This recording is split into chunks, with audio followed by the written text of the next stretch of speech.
Welcome to my next episode. Today I'm just coming off of my 50 movie marathon that I did over the course of a couple of weeks. And I needed to just jump all over the place and watch all kinds of randos. So my pile today is very mixed. I'm even going to be putting in a graphic novel, but I'm going to start adding in a comic book here and there into my episodes because I love reading comics, and I figured, why not? I just actually bought this one 3 days ago, and I read it, and I finished it in about an hour. But I'm going to just jump right in here. No point in me blabbling. I just came off of watching this. Watched it for a second time. This is Spider-Man Across the Spider-Verse. I really liked this one the first time. I didn't hear great things about this second one. And I honestly, I thought this is like a 4.5 out of 5. Like the animation style is just, I don't know, some of the best of all time in my opinion. Along with the first film. And the storyline, like it feels like it's pulled straight from the comic pages and just brought to life perfectly. I hope Sony continues using this animation style for years to come. Maybe doing some of their other properties as well would be pretty cool. Like, I would love to see some really dark shit. I know I think they own 30 Days of Night. That would be cool in like animation style with this kind of stuff. Like, I don't know. There's all kinds of cool properties they could go this route with. Even if they decide to do more Resident Evil animation movies, it'd be interesting for them to use this style and just go like batshit crazy. Because it's beautiful, especially on 4K. The sound, it just rumbles. It gives my surround sound a run for its money. Like, I can feel my speakers fucking just working overtime basically to pull this one off. But yeah, anybody that hasn't seen Into the Spider-Verse and then this second one, Across the Spider-Verse, this is a part 1. So it does leave you on quite the cliffhanger. But I love the cliffhanger. I think like it's just got me super pumped to see how this concludes. I can't actually wait. Even the quote on it says it's the best Spider-Man film ever made. That's a hard one. It gives like it would be, that'd be a hard list for me to make, but it would definitely be making a case for it. Just gonna wing through these first two because they're like Across the Spider-Verse. A lot of people would have seen that already, and along with this one too. My wife wanted to watch this. Again, I've seen it probably 10 times. It's Grown Ups. I know. Every single movie I'm going to watch, I'm going to showcase on my channel because I plan on just doing this for a long time. So I'm going to need endless movies that I'm watching. But yeah, everyone's probably seen Grown Ups. If you grew up in my era, you probably grew up with a lot of Adam Sandler's great movies. This one isn't great. It's got like some of the jokes fall flat, but it's just fun. It's just fun seeing all these guys come together in one movie and do what they can. And the storyline's got a little bit of heart in it. It's not that much. It's just jokes, basically. It's nothing. It's not Adam Sandler's best movie, but it's still worthy of a watch. I've seen it. Fuck. I don't know. It's just like a comfort movie, I guess. Throw it on when you're bored or you're doing something else, and it gives you a couple laughs here and there. But yeah, watch that for probably the fucking 10th time. Alright, now to the good stuff here. This next one is They Live. This is the Scream Factory 4K here. Steelbook. Absolutely love that cover art. I think it's just beautiful. Same with the stuff on the back here. And this was a movie that I have seen, I don't know, half a dozen times probably. But man, Roddy Piper in this thing is just absolutely phenomenal. You got, it comes with the 4K and the Blu-ray, right? Yep, 4K and the Blu-ray. I obviously just watched this one on the 4K. This was the first time I watched this on the 4K. I've seen the movie multiple times, but this is my first 4K viewing, and honestly, it looks perfect. I have no complaints here. Everybody that's seen They Live, like, Roddy Piper's one-liners in this are just perfectly delivered. I don't need to repeat them all. There's so many, but there's a couple that are like legendary, basically. And then it's just classic, like, Invasion of the Body Snatchers. It's a guy puts on a pair of glasses and he can see the world for what it really is, and aliens are taking over. You can only see them through these pair of glasses. And yeah, there's your storyline. There's a fight scene that's like one of the best fight scenes in movie history in this fucker, between Keith David and Roddy Piper when they don't trust each other. There's I don't want to spoil the ending, but there's a really funny scene at the end that I like a lot. Just great stuff. Directed by John Carpenter. It's an absolute must see. Like, it's classic. And then for my my DC animation for this week, I did both Batman: The Long Halloween Part 1, and I did Batman: The Long Halloween Part 2. I didn't get the 4K where it comes with both parts as one movie, because I already had this on Blu-ray with the slip. I already had this nice steel book of this one. Like, I didn't need the upgrade on that, especially for the price. It was silly to pay that much. Like, these movies, I have a couple on 4K and they look a bit better, but not enough to pay like $40 to $60 for an upgrade when you already have it on Blu-ray.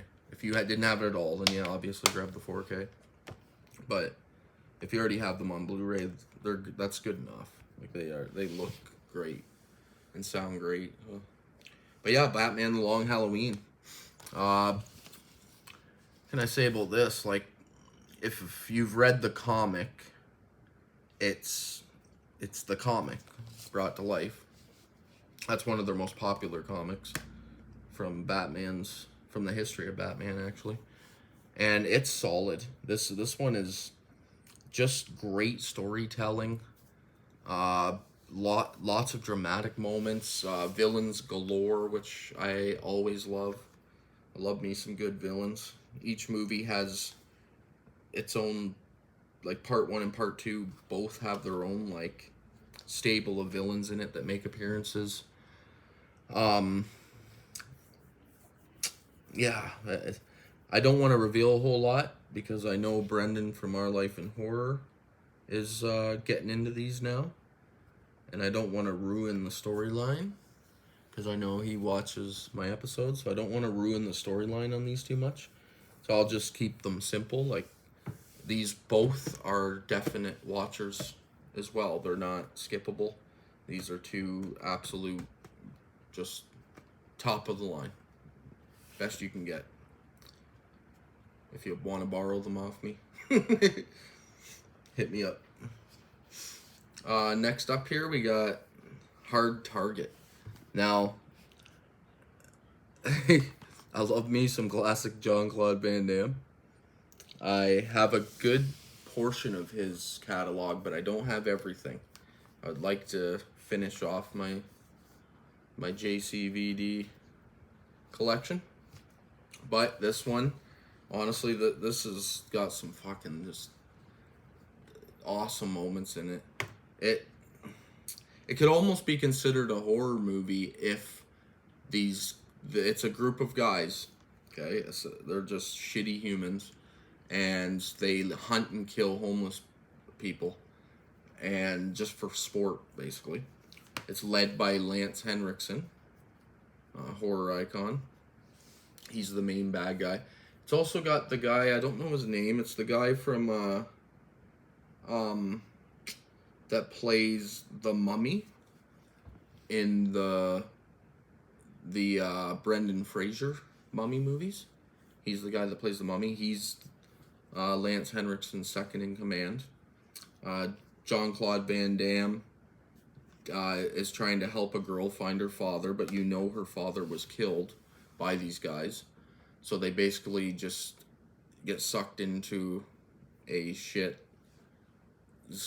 world of these pieces of garbage, basically. And like I said, it could be considered a horror movie if they didn't choose to hunt Jean-Claude Van Damme. Bad choices were made on their part, because he whoops some ass, and lots of it in this movie. Just brutal. Like, I'll give you one part that makes this whole movie worth watching, and it's he's guiding this girl through the jungle when all the guys are chasing them, and this rattlesnake comes down and goes to bite the girl, and Jean-Claude grabs it, and he's like, pulls it right out of the tree, and then he punches it in the face and knocks it unconscious. I was just like, oh man. The only thing that could have been better is if he jumped and did a spinning roundhouse kick and knocked this thing out, but holy fuck. I was like, this is epic. Great music, great score, great action sequences. Acting's okay. Like, it's Jean-Claude Van Damme. You get what you get with JC. But yeah, love Jean-Claude. I will probably be doing a lot of his movies because I have them, and I've seen pretty much everything he's ever done, but most of them I haven't seen in a very long time. So it's like, I know I did Sudden Death already on one of my first episodes. Now we got Hard Target. Where I go next, only time will tell. Only have a couple items left here. I'm going to go the film noir route here next. And I had never seen this movie, and it's on lists of one of the greatest movies ever made, and that's Double Indemnity. This is like film noir at its finest, basically. It's at the top of most lists you'll find on the internet for like greatest film noirs of all time. What year did this one come out? 44. It's in black and white. Like, it stars Barbara Stanwyck, who's in a fuckload of movies back around this time period. Fred McMurray, the main guy in this, I hadn't seen him in anything before, but my knowledge also isn't that deep for this area yet. It will be eventually. But then the stuff, like, one of the highlights is Edgar G. Robinson, who's like in shit tons of gangster films, in noir films back then. And he knocks it out of the park. All the acting is just stellar. Like, it is top notch in this. I do have to say, this is from Criterion. And this is a beast of a set here. We have the 4K. And then it also comes with 2 Blu-ray discs. One that's just filled with special features galore. Like the special features on this thing are freaking, it's like a good sized paragraph. So yeah, everything you'd ever want to watch on that comes in the nice thicker Criterion cases. I think they're doing these with their 4K releases, because I have a couple of them now, and they're both like, they're a bit thicker than their regular case, but still the nice plastic. It also came with this. This is just a big like write-up for the movie here, double-sided. Pretty good little write-up there. Tells you everything you need to know. It talks about like the restoration. I read it. It talks about the restoration, what it, like the work that went into the making of the movie, and just all that stuff. But yeah, this one put me in such a film noir mood, because it was just so like well done. It just feels super classy. I love the way that people talk to each other in these. They're just great. And because I watched that, I was sitting there and I'm like, I wonder if there's any good like film noir. I got talking with a friend on Facebook Messenger, friend Joe, and he started talking about like film noir comic, like graphic novels and comic lines. And then I was like, ooh, those would actually be pretty cool. So I looked them up and I bought one right that night. This one is called Noir Burlesque. This is a big, thick hardcover. This is a really nice one. Well done on the actual book itself here. But this thing, honest to God, this is a solid story. It's not long. I finished it in an hour. I'll show you a couple pages here. But this is what some of the art that you're going to be dealing with looks like. It's very just 50s, 40s, black and white noir style. And not a lot of the stuff has color. It's mostly the main woman here. But there's some good stuff here. Like she's a burlesque dancer. I'm not going to reveal a lot, obviously, of this story, because I don't want to ruin it, because I do think this one's worth a purchase and a read for any fan of comics. But it's not just a fan of comics. Like this has, trying to find one of the frickin' like sex scenes in this that was like kind of shocked me. I wasn't expecting it, but it has a pretty damn graphic sex scene in here. I kind of caught me off guard. I was not expecting it, but it's very film noirish. It's like this guy, he returns to his hometown after serving some time in prison, and he finds out that the gangster he used to work for has taken his girlfriend, basically turned her into a burlesque dancer. He's marrying her, and it just becomes a crime mystery. That's all I'll actually say. That way nothing is ruined. I would hate for somebody to get this stuff ruined. But yeah, it's just got lots of graphic stuff that you're just not expecting. Like, I wasn't, like, look at some of this freaking sex scenes they have in this book. It's pretty wild. For a fan, if you just want to read, like, a good 1 hour, not heavy reading, obviously. That's why I love comics so much.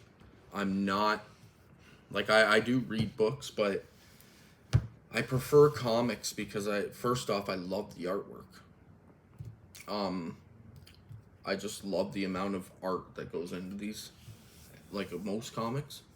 And like, I don't know, this one just didn't disappoint. It's not very expensive. It was only like $30 for this, which isn't terrible for like a 200 and what is it, like 240 page or something, couple hundred pages. Yeah, a couple hundred page comic of this quality. This will look really good on the shelf. I'm putting in a bookshelf right now because I have a lot of comics and stuff. I have a lot of books too, but I'm just gonna create a corner over here that I'll show off once I get it finished. I'll actually like post a video of me showing it off. But I'm just getting a nice bookshelf there, and it's gonna be like my comic corner. I'm just gonna maybe get some neon signs or something and put it above the bookshelf, and just kind of, it's just gonna be my comic book corner basically. So I'll throw one of these in probably once a week.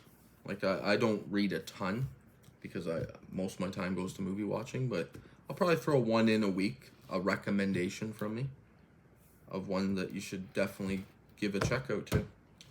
But yeah, that goes good with Double Indemnity.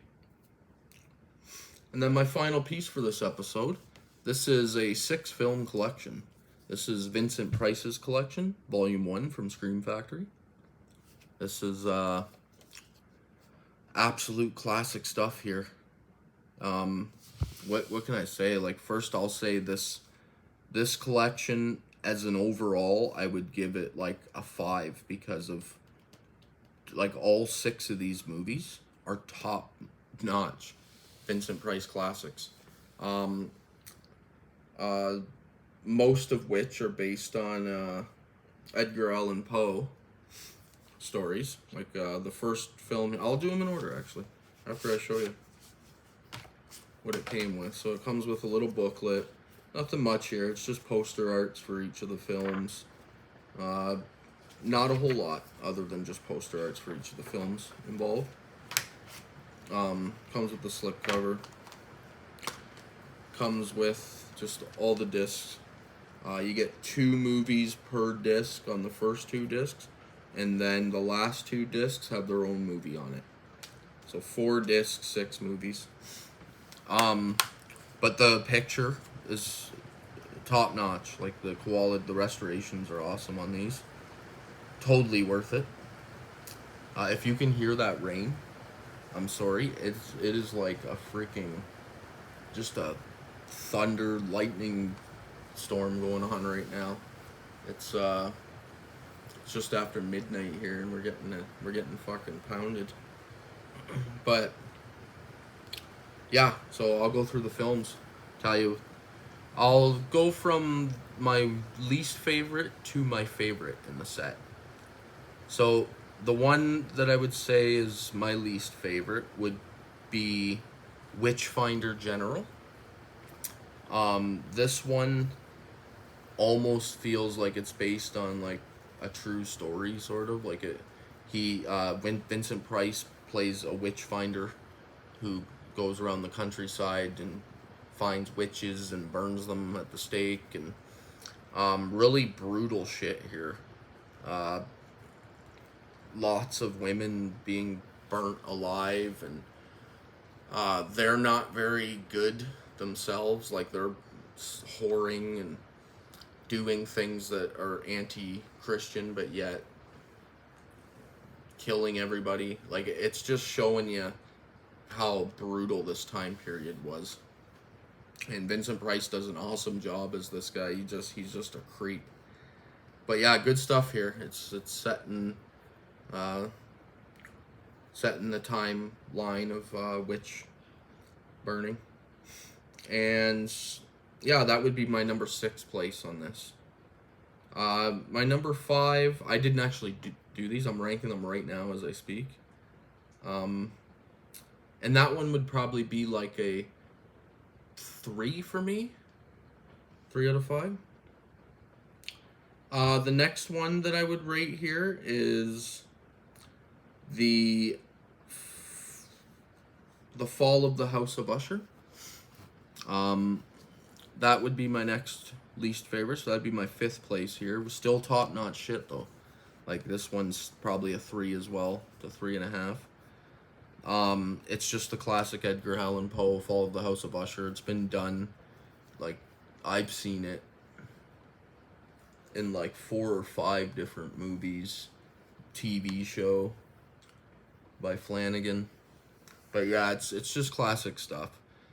This do I need to explain Fall of House of Usher? Most people know that story. It's just the family, the house slowly, it's their demise, and this one has like Vincent Price is playing the lead, the head of the house basically, and it's got like, oh man, if you've never seen a Vincent Price movie, which I know there's probably a lot of people that haven't. Um, I honestly think that he's like one of the greatest actors of all time, and I know that would probably be just silly to most people because he feels super theater.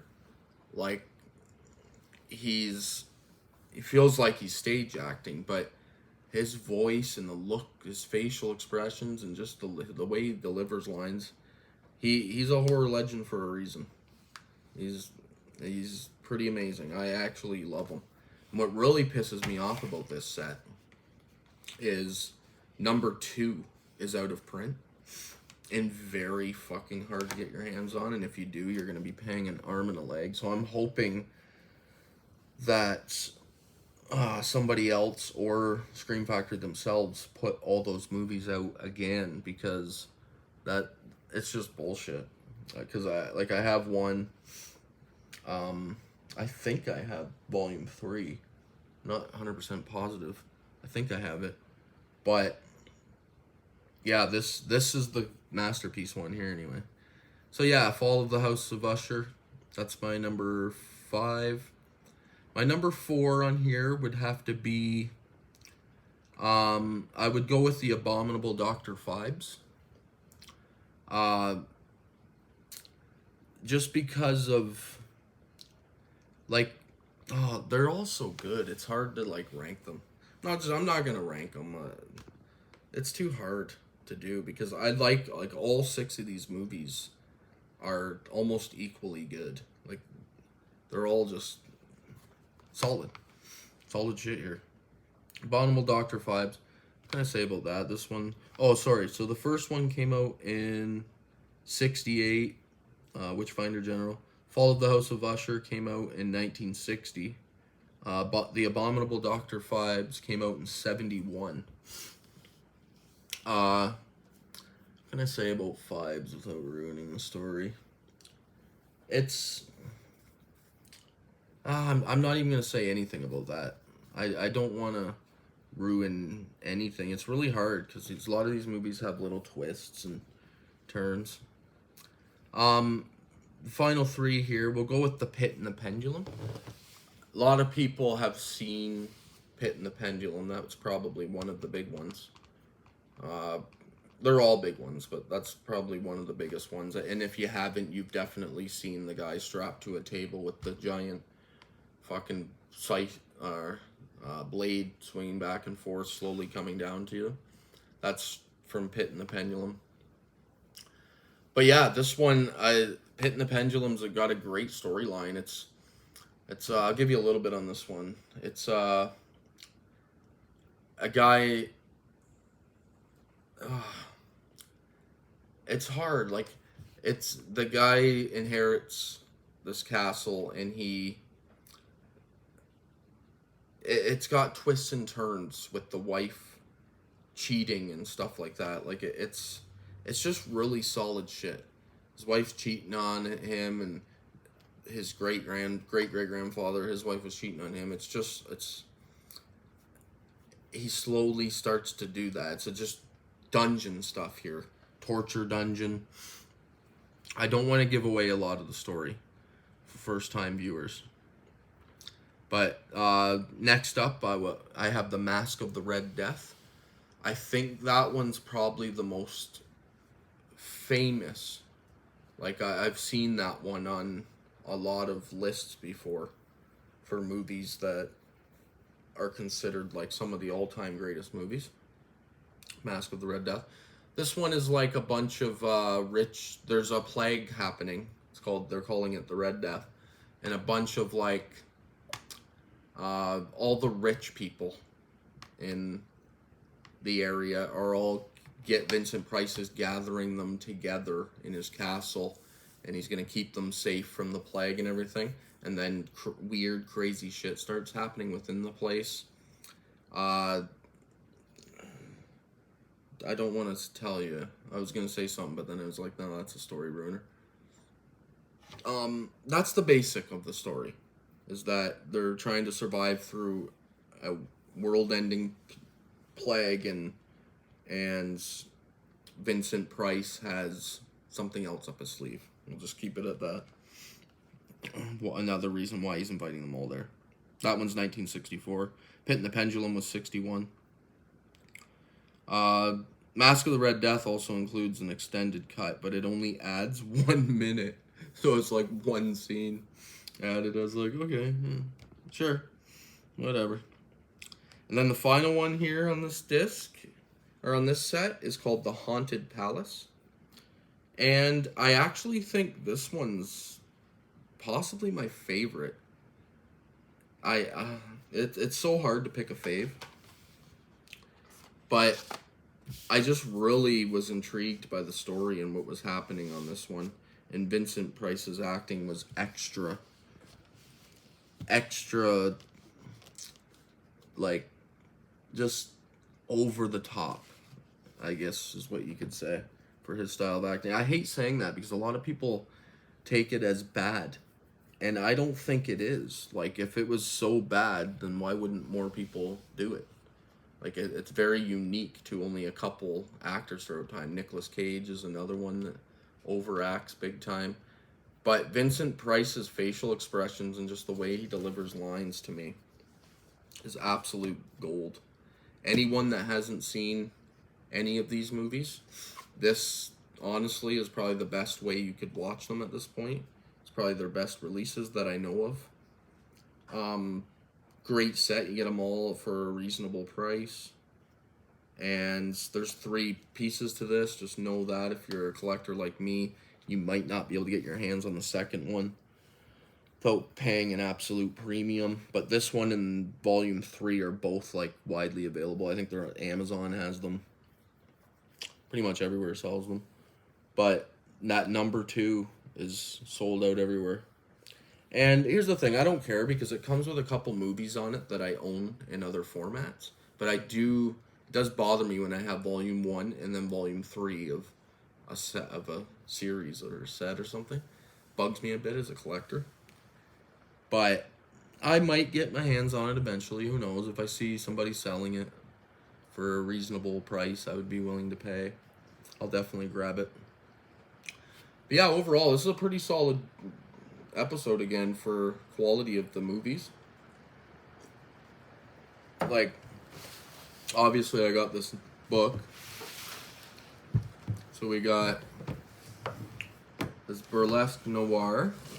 This is the first ever noir graphic novel I've ever read. And then we got this nice stack here of movies. It's a pretty good stack. Not gonna lie on that one. Like I said, for a while, like, I've already seen 1, 2, 3, 4, 5, 6.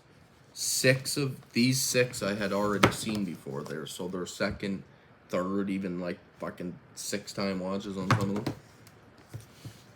The Vincent Price ones, I had seen every movie in this set once when I first bought it. I watched them all, so this was a second viewing for each one. And then for Double Indemnity, it was my first time out on this. And all quality. I would recommend buying every single one of these movies again. There's, like, obviously Grown Ups is hit and miss for a lot of people. Like, this is very immature humor and male chauvinist at times. But I like it. I think it's a funny movie. Deserves to be in anyone's collection. Along with all these. They're all worthy of wall space. Which I do have a lot of movies that are not worthy. But I don't get rid of anything. I keep everything. And like I have an entire wall over on that side of the house. It holds about 1,200 Blu-rays, and it's everything in my collection that's like shit. Basically, I just put all the shittiest movies that I'll probably never watch again over on that wall. And I didn't specifically buy them. I bought like somebody's collection off them that they were selling in garage sales and antique malls and stuff like that, where they're really dirt cheap and I'm getting a ton for one price. So yeah, I have a lot of movies that are just wall fillers basically for that section over there. And then over on this wall here, it holds about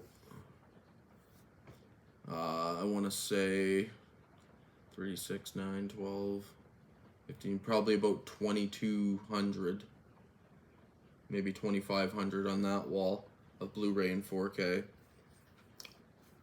And I have it over 3/4 filled, and it's all like, it's just a disaster over there. It's all mixed right now.